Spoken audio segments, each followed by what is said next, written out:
In a time when ruthless kings ruled with an iron fist and nations were consumed by idol worship, one man dared to stand against the tide of corruption and spiritual decay.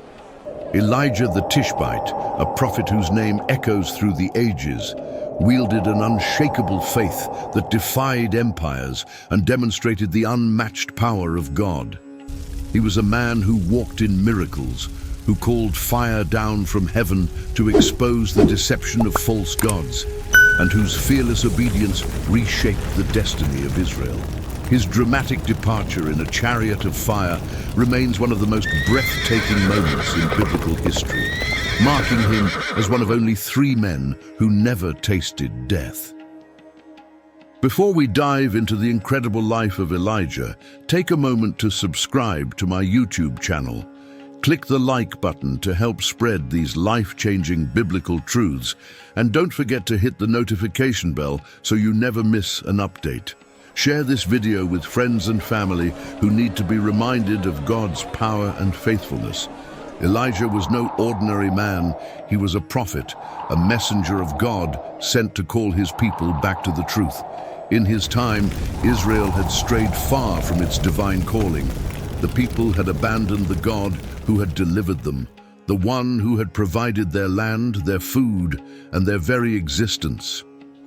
Instead of worshipping the true God, they turned to Baal, a false deity who could offer them nothing. Their rebellion grieved God's heart, for he loved them and longed to draw them back into his presence. But Israel had chosen a path of deception, and Elijah was about to challenge them in a way they could never forget. At that time, the king of Israel was Ahab, a ruler who strayed far from God's commands. Ahab's greatest downfall was his marriage to Jezebel, a woman devoted to the worship of Baal. Under her influence, Ahab led Israel into deeper rebellion. Together, they built altars and temples for Baal, encouraging the nation to bow before this false god. But Jezebel's wickedness went beyond idol worship. She actively sought to eliminate every prophet of the Lord, determined to silence those who spoke the truth. Yet during this darkness, there was one man who would not be silenced.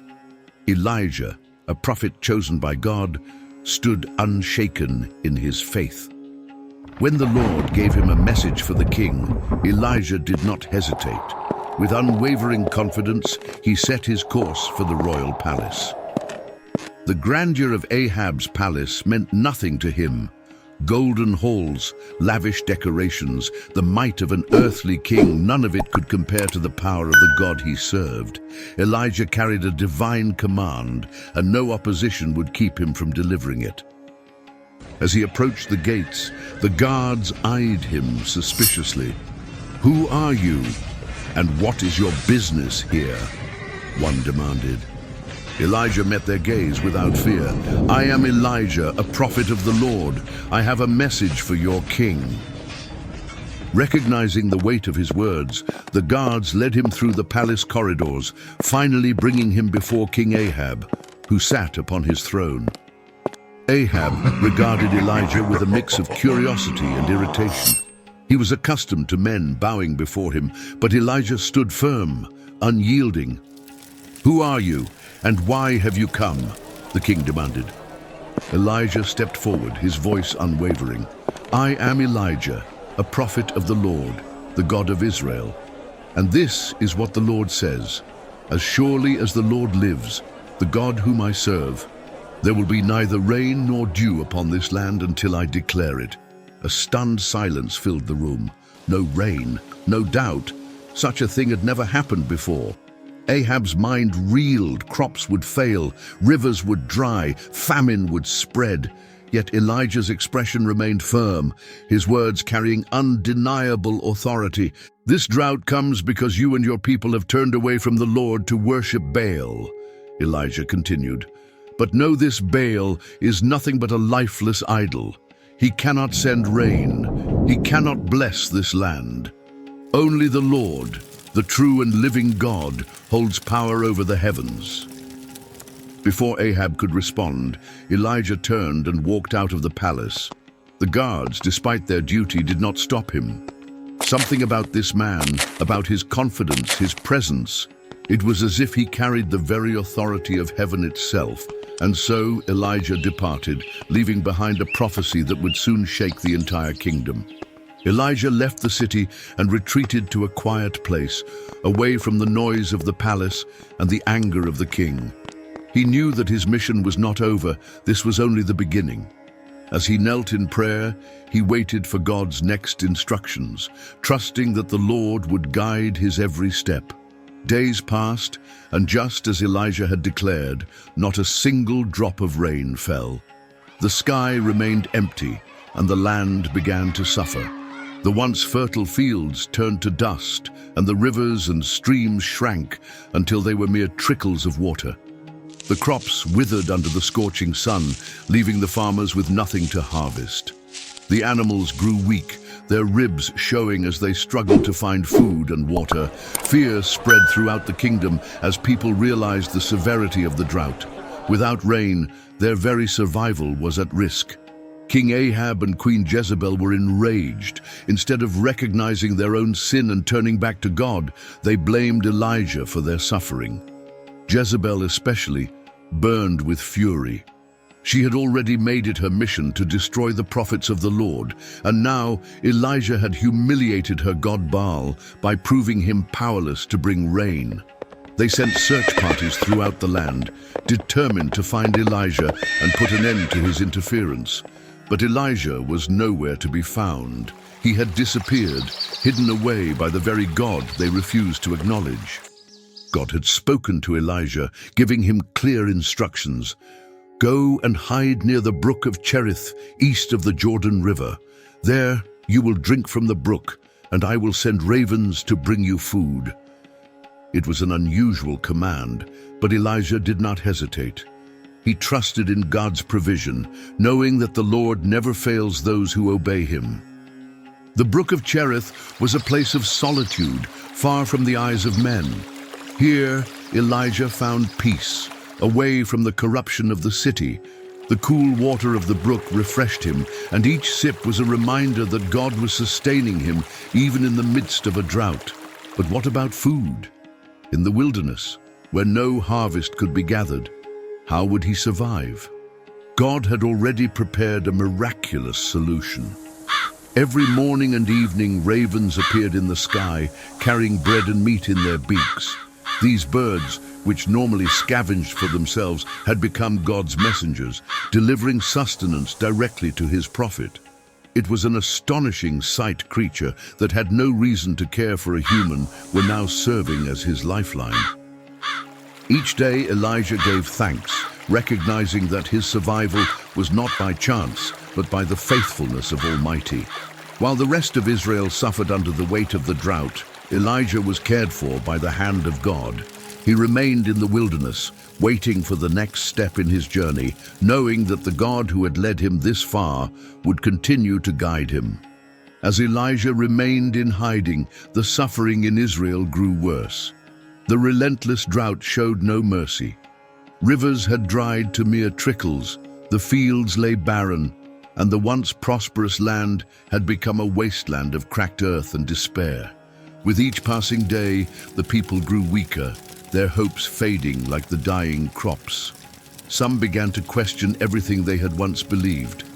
Could it be that Elijah's God, the God of their ancestors, was truly the one in control? Had they been deceived by the worship of Baal? Despite the growing unrest, King Ahab and Queen Jezebel remained defiant. They refused to acknowledge the Lord's power, choosing instead to cling to their idolatry. Rather than humbling themselves in repentance, they hardened their hearts further. Convinced that Elijah was the cause of their suffering rather than the consequence of their own sin, they sent soldiers across the land to hunt him down. But no matter how many men they sent, no matter how many villages they searched, Elijah could not be found. The hand of God was upon him, shielding him from those who sought his life. Meanwhile, Elijah remained by the brook of Chariot, waiting for God's direction. He spent his days in prayer, seeking the Lord's wisdom and trusting in his plan. Though the drought was devastating the nation, Elijah understood that this was not simply a punishment, it was a lesson. The people of Israel had turned their backs on the one true God, and now they were witnessing firsthand that Baal had no power to save them. The skies had been sealed, and only the Lord could open them again. One evening, as the sun dipped behind the hills, Elijah sat by the brook and watched as the sky transformed into brilliant shades of orange and pink. The first stars began to appear, twinkling against the vast darkness of the night. A deep peace settled over him.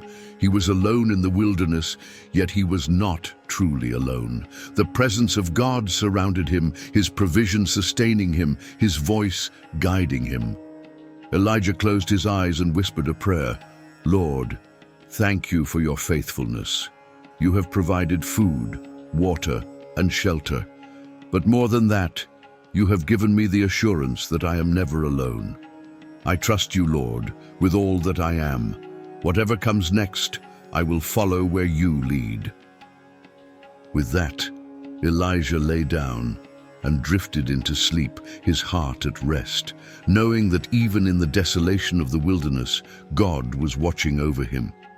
But this season of waiting would not last forever.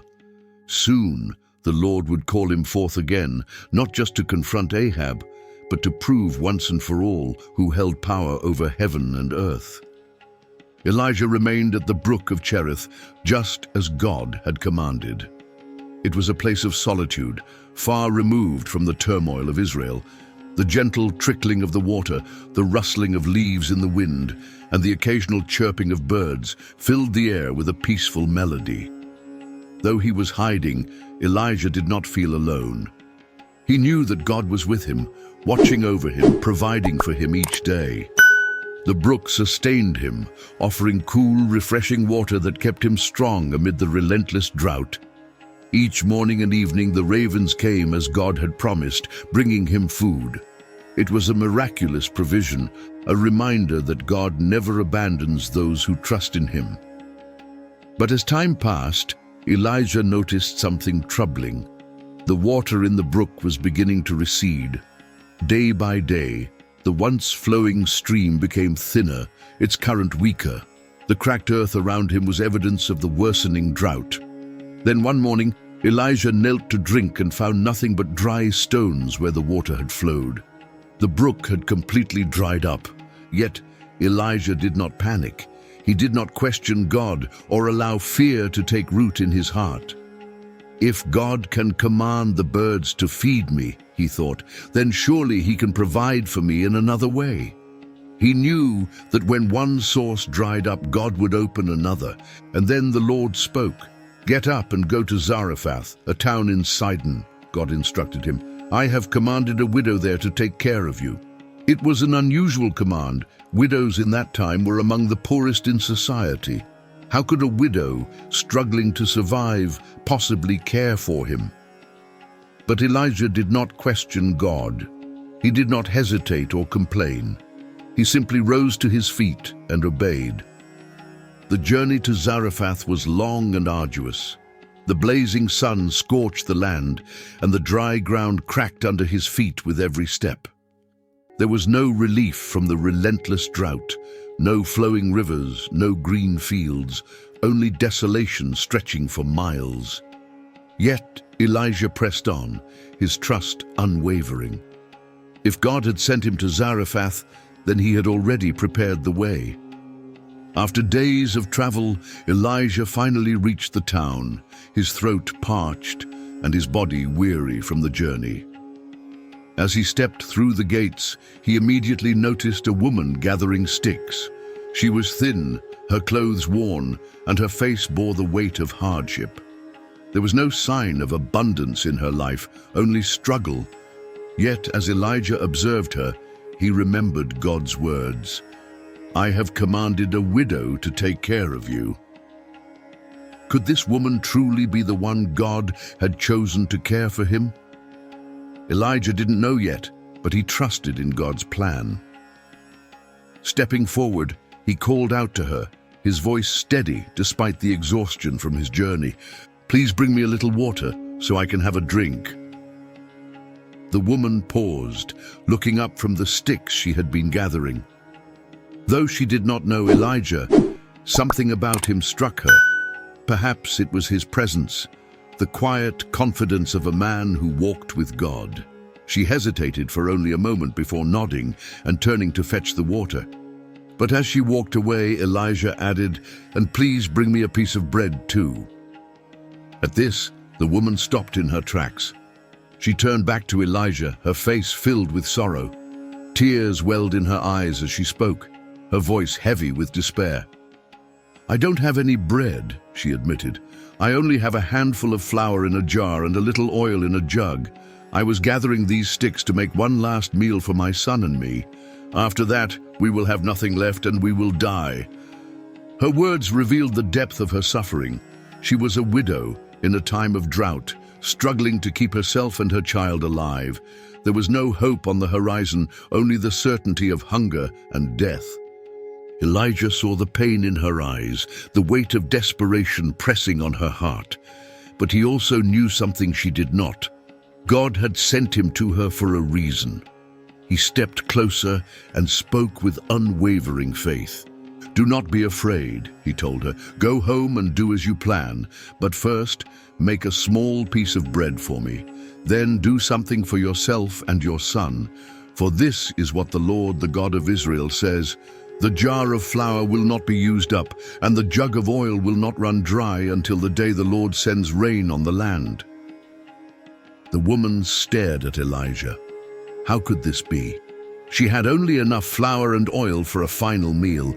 How could it possibly last beyond today? Yet, something in Elijah's words stirred within her. Perhaps it was the way he spoke with certainty, or the deep conviction in his eyes. Whatever it was, she chose to believe. She turned and hurried back to her home. Her hands, which had once trembled with fear, now moved with a newfound hope. She took the last bit of flour from the jar, poured the remaining oil, and prepared the bread just as Elijah had said. She brought the first piece to Elijah, then made more for herself and her son. And then, as she reached for the floor again, something astonishing happened. The jar was not empty.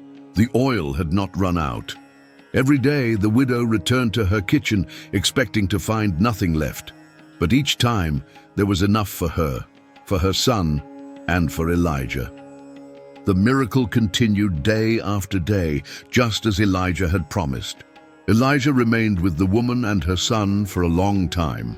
They shared meals together, and as the days passed, the widow's faith in God grew.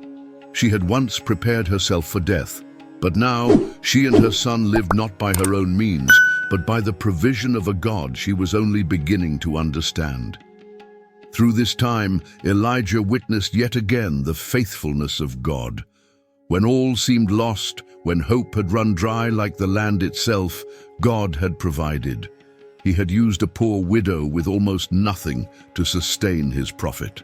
God's ways often defy human understanding. He does not need great niches to perform miracles. He can take the smallest jar of flour, the last drop of oil, and turn them into an abundance. And for Elijah, for the widow, and for her son, this truth became undeniable. Life in Zarephath was difficult. The sun scorched the land, and the relentless drought made survival a daily struggle. The fields were barren, wells ran dry, and hunger gripped the people. Fear and desperation filled the air as families wondered how much longer they could endure. But in the small house where Elijah stayed, a quiet miracle was unfolding. Each morning, the widow would approach her jar of flour and jug of oil, expecting to find them empty. And yet, every time she reached in, there was enough. No matter how many meals she prepared, the flour never diminished and the oil never ran out. Day after day, bread was made, and day after day, the miracle continued. At first, the widow could hardly believe what she was seeing, but as time passed, she knew this was no accident. This was the work of Elijah's God, a God she had not known, but who had chosen to provide for her and her son. Her faith began to grow. With every loaf of bread she baked, she whispered a prayer of gratitude. The drought outside continued, but within her home, she saw evidence of God's care. Elijah remained with the widow and her son for many days. They formed a bond like family, sharing meals, praying together, and supporting one another through the hardship. Hope, which had once seemed impossible, was slowly returning to their hearts. But then, without warning, the tragedy struck. One day, the widow's son fell gravely ill. His strength faded quickly, his breath growing weaker with each passing hour. The widow did everything she could, but nothing helped. She watched in anguish as her only child slipped away, and then he stopped breathing.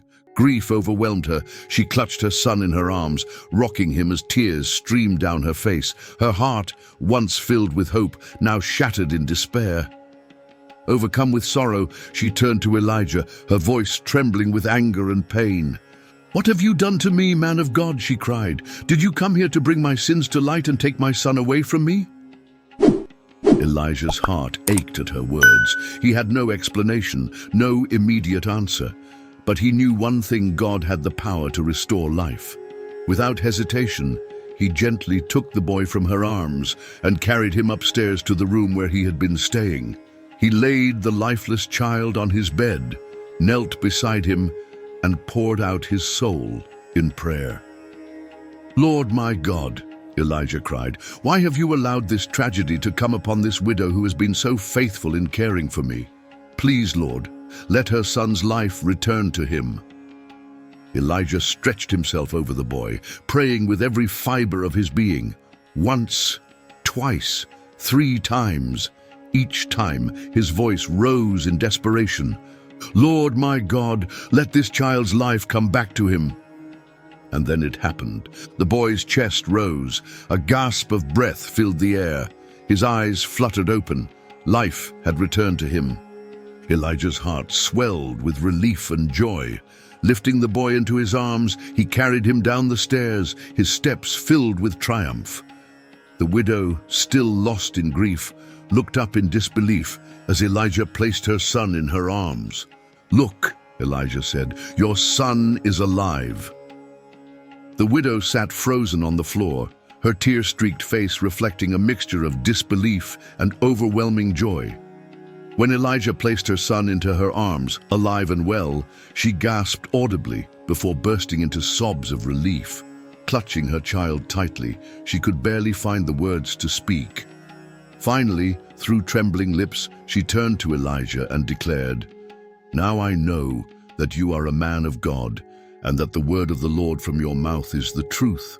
From that day on, her faith in Elijah's God deepened. This was not a powerless idol made of stone or wood, but the living God, the one who could provide food in the midst of a drought and even restore life itself. Her trust in the Lord grew stronger with each passing day, and she no longer questioned whether he was real. She had seen his power with her own eyes. Elijah remained with the widow and her son for a time, sharing meals, praying together, and watching the miracle of the flour and oil continue. But he knew his time in Zarephath was coming to an end. The land of Israel still suffered under the relentless drought, and the people had yet to turn their hearts back to God. There was still work to be done.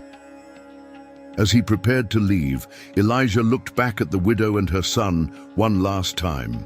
They stood in the doorway, their faces no longer burdened with fear and uncertainty. Instead, they were filled with hope. God had provided, God had saved, God had revealed himself. Elijah whispered a prayer of gratitude, thanking the Lord for using him to help this small family and for revealing his glory in such a powerful way. He knew that even in times of famine and despair, God was always in control, working in ways far beyond human understanding. A nation in darkness. Elijah's journey back to Israel took him through a land parched and broken. The drought had lasted 3 long years, just as God had said. Rivers and streams had disappeared, crops had withered, and famine had spread across the land. People were suffering greatly, yet most still refused to turn to God. Instead, they continued worshipping Baal, believing that this false god would somehow save them. At the heart of this rebellion stood King Ahab and Queen Jezebel. Jezebel had introduced the worship of Baal into Israel and demanded that all people follow her ways. She did not tolerate any opposition, and she ordered that all the prophets of the Lord be hunted down and killed. It was a time of great spiritual darkness, and Elijah had been chosen by God to confront it. Then one day God spoke again. "Go and show yourself to King Ahab, and I will send rain upon the land." Elijah obeyed without hesitation. He sought out the king, and when Ahab saw him, his face twisted with anger. "Is that you, you troubler of Israel?" Ahab shouted. But Elijah stood his ground, meeting the king's glare without fear. "I have not brought trouble upon Israel," he replied. "It is you and your family who have caused this disaster by turning away from the Lord and worshipping Baal. But now let us settle this once and for all. Gather all the people of Israel and the 450 prophets of Baal. Bring them to Mount Carmel, and we will see who the true God is." Ahab, despite his hatred for Elijah, agreed.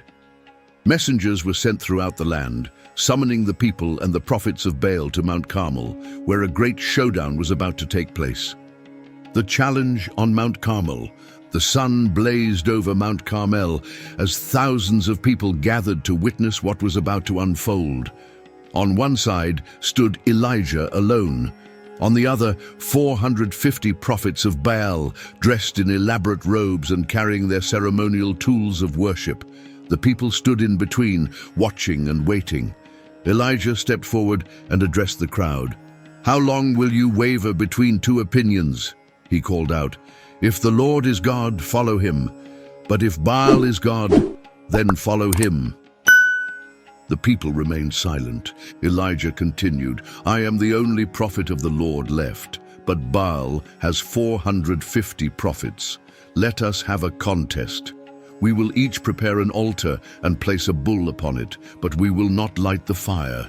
Then we will each call upon our gods, the God who answers by sending fire from heaven.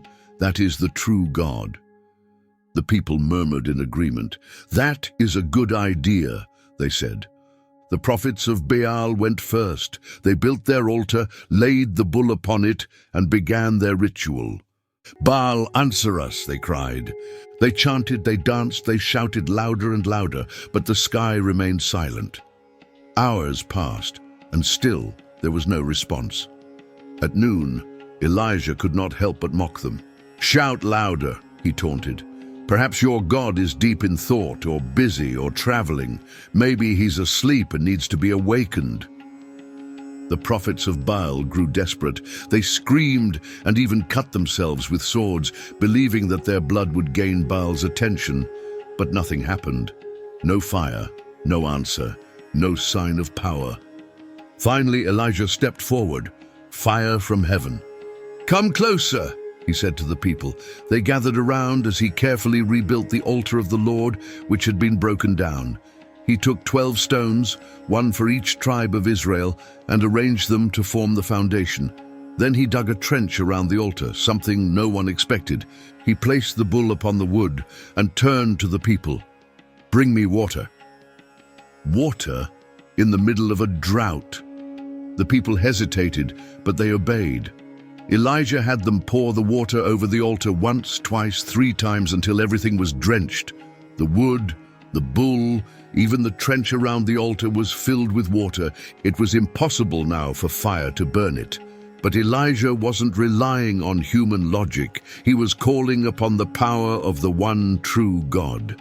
Stepping forward, he lifted his hands to heaven and prayed, "Lord, the God of Abraham, Isaac, and Israel, let it be known today that you are God in Israel and that I am your servant. Answer me, Lord, so these people will know that you are turning their hearts back to you."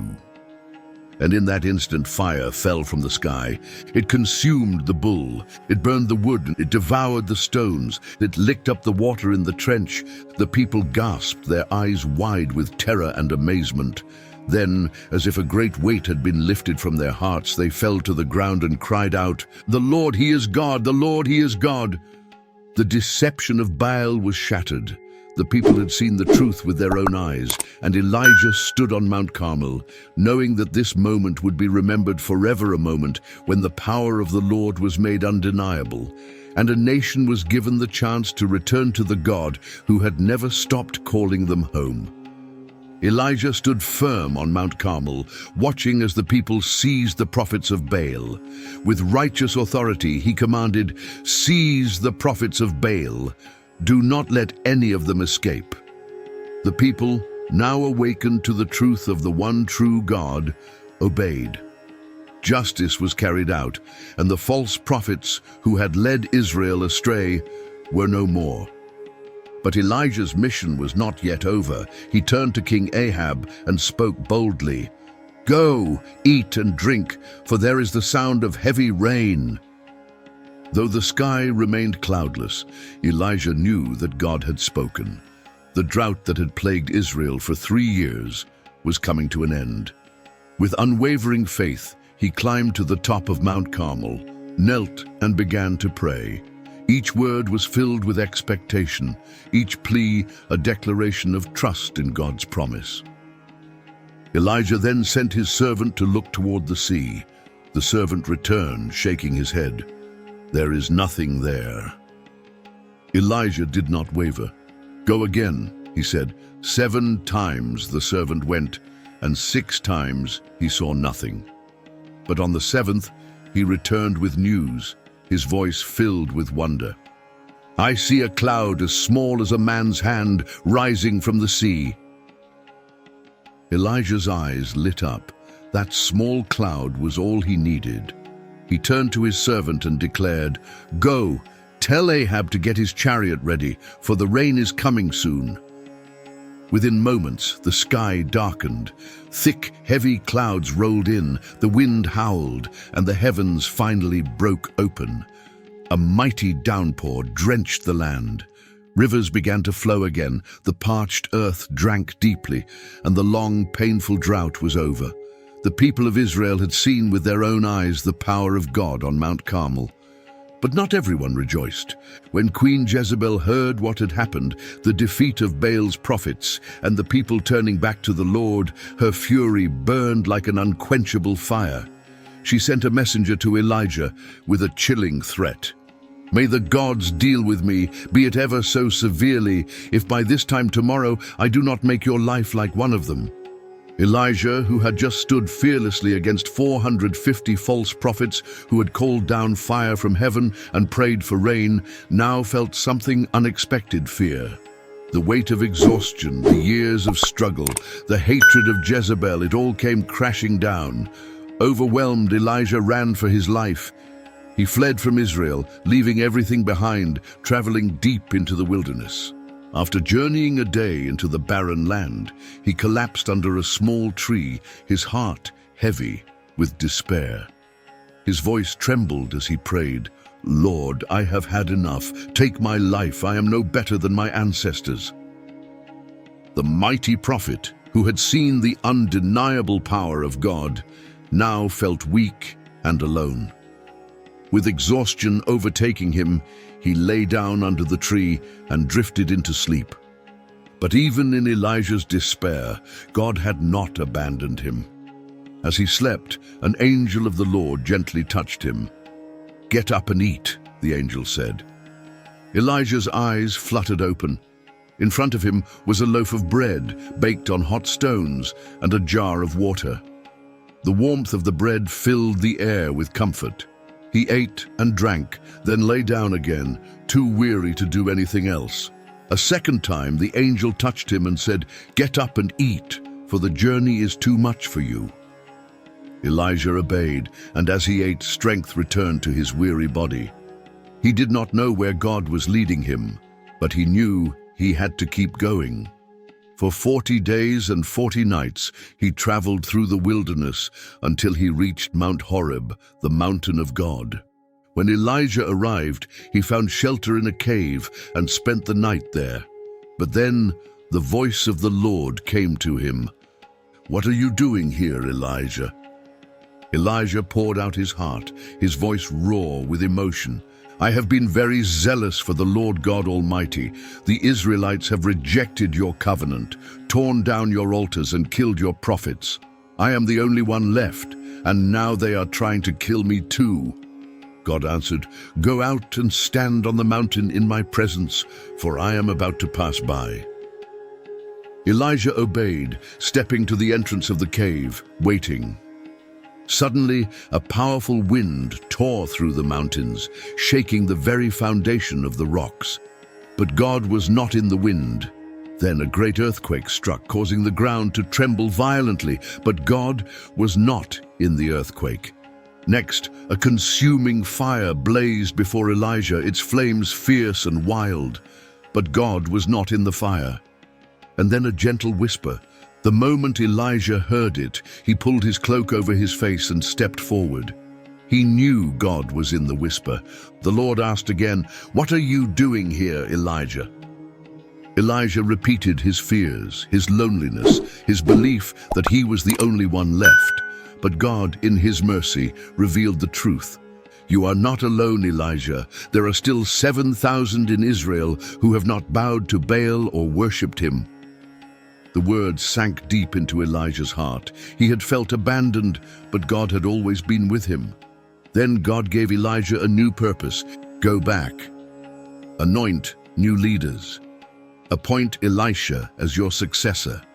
Your mission is not over." Elijah, now renewed in spirit, knew that his journey was far from finished. His faith had wavered, but God had never left him. Even in his darkest moment, when he felt like giving up, God met him not in fire or fury, but in a gentle whisper. Elijah left Mount Horeb with renewed purpose, knowing his mission was not yet complete. God had given him a clear instruction to anoint a successor who would carry on the prophetic calling. This man was Elisha, and Elijah set out to find him. After traveling across the land, Elijah arrived at a field where he saw a man working with 12 pairs of oxen. This was no ordinary farmer. He was Elisha, the son of Shaphat.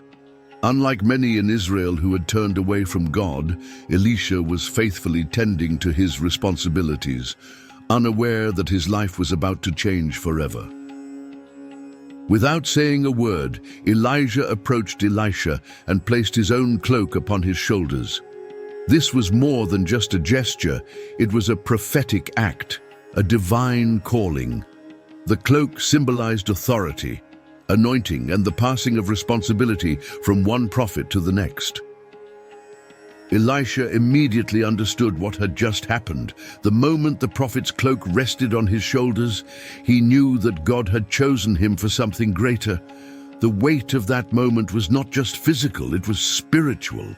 Without hesitation, Elisha left his oxen behind and ran after Elijah. But before fully stepping into his new calling, he made a request. "Let me kiss my father and mother goodbye, and then I will come with you."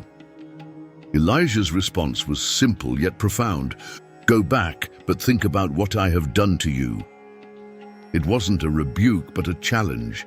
Did Elisha truly understand the cost of this call? Was he ready to leave everything behind to follow God's plan?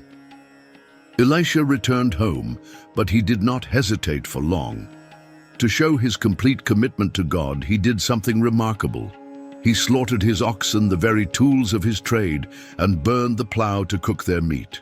Then he shared the meal with the people, marking the end of his old life and the beginning of a new journey. This was a bold declaration of faith. By burning his plow and sacrificing his oxen, Elisha ensured that there was no turning back. He was not just leaving his past behind, he was completely surrendering to the future God had prepared for him. From that moment on, Elisha became Elijah's servant and disciple, walking beside him, learning from him, and witnessing firsthand the power of God. It was the beginning of a journey that would one day lead Elisha to become one of the greatest prophets in Israel's history. Elijah and Elisha continued their journey together, traveling from town to town, serving God and calling the people of Israel back to him. But Elijah knew that his time on earth was ending. He had fulfilled his mission, and soon God would take him away in a way unlike anything ever seen before. One day as they walked, Elijah turned to Elisha and said, "Stay here, for the Lord has sent me to Bethel." But Elisha refused to leave his master's side. His devotion was unwavering. "As surely as the Lord lives and as you live, I will not leave you." And so they journeyed to Bethel together. When they arrived, a group of prophets approached Elisha with a solemn message. "Do you know that today the Lord is going to take your master away from you?" Elisha's heart must have been heavy, but he did not want to dwell on the painful reality ahead. "Yes, I know," he replied, "but do not speak of it." They continued their journey, and once again Elijah turned to Elisha and said, "Stay here, for the Lord has sent me to Jericho." But Elisha was not willing to part with his beloved mentor. He had walked this far, he would walk until the very end. "As surely as the Lord lives, and as you live, I will not leave you." So together they traveled to Jericho. When they arrived, more prophets approached Elisha with the same question. "Do you know that today the Lord is going to take your master away?" Again, Elisha answered, "Yes, I know, but do not speak of it." Still, the journey was not over. Elijah turned to Elisha a third time and said, "Stay here, for the Lord has sent me to the Jordan River." But Elisha's answer remained firm. He would not abandon Elijah in his final moments. "As surely as the Lord lives, and as you live, I will not leave you." So they went to the Jordan River together. When they reached the riverbank, Elijah took off his cloak, rolled it up, and struck the water with it. At that moment, the river parted, and a dry path appeared before them, just like the time of Moses and the Red Sea. The two men walked across the Jordan on dry ground. As they walked, Elijah turned to Elisha and asked, "Tell me, what can I do for you before I am taken from you?" Elisha did not hesitate. He had seen the power of God working through Elijah. He did not desire wealth, fame, or an easy life. He wanted the same spirit that rested on Elijah to rest on him. "Let me inherit a double portion of your spirit," Elisha said. Elijah looked at him thoughtfully. "You have asked a difficult thing," he replied. "Yet if you see me when I am taken from you, it will be yours, otherwise it will not." Then it happened, as the two men walked and talked, a chariot of fire pulled by horses of fire suddenly appeared from the heavens. The blazing chariot rushed between them, separating them, and in an instant Elijah was lifted into the sky by a whirlwind. Elisha watched, his heart pounding, his eyes locked on his master as he disappeared into the heavens. Overcome with awe and grief, he cried out, my father, the chariots and horsemen of Israel." Elisha kept watching until Elijah was completely gone from sight. Then silence. The dust settled, the wind calmed, Elijah was gone. But something remained. Elijah's cloak, the very same one that had parted the Jordan River, had fallen to the ground. Elisha stepped forward and picked it up. It was now his. The mantle had passed. Slowly, Elisha made his way back to the Jordan River, holding the cloak in his hands. He reached the edge of the water, just as he had with Elijah. Then he did as his master had done. He rolled up the cloak and struck the water. "Where now is the Lord, the God of Elijah?" he called out. At that moment the waters parted once more, just as they had before. Elisha crossed over on dry ground, stepping into the calling God had placed on his life. The prophets who had been watching from a distance saw everything. Astonished, they turned to one another and said, The spirit of Elijah is now resting on Elisha. From that moment on, Elisha became the new prophet of Israel. The power that had been with Elijah now worked through him, proving that the God of Elijah was still moving, still speaking, and still showing his mighty power through those who were faithful to him. Elijah's life was a powerful testament to unwavering faith, fearless obedience, and the miraculous power of God at work in those who trust him completely. From confronting kings to calling down fire from heaven, from experiencing deep despair to witnessing God's gentle whisper, Elijah's journey was one of extraordinary highs and lows. Yet, through it all, God remained faithful. His story reminds us that no matter how dark the times may seem, God is always in control. When we feel alone, when the world turns against us, when our faith is tested, He is still there, leading, providing, and speaking even in the quietest moments. Like Elijah, we are called to stand firm in our faith, even when it is difficult. God is not looking for perfect people. He is looking for those who are willing to trust Him completely. Let us walk with the same boldness Elijah had, knowing that the same God who sent fire from heaven, the same God who provided for Elijah in the wilderness, the same God who parted the Jordan, is the same God who walks with us today. Will you trust Him? Will you step forward in faith even when you cannot see what lies ahead? Because just as He never failed Elijah, He will never fail you.